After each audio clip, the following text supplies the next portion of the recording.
با این روش میتونید چوباتو توی ماینکرافت بدراک بی نهایت کنی. من سالار هستم، اینجا چنل مخصوص ماینکرافت بدراک یعنی ماینزوه.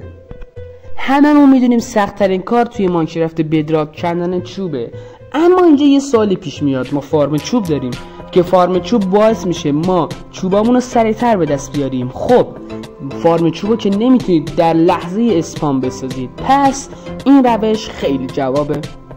نگاه کنید، این روش روی تک تک درخت‌های داخل ماینکرافت انجام میشه. برای مثال این درخت کوچولوها و همینطور روی این درخت تایگاه ها.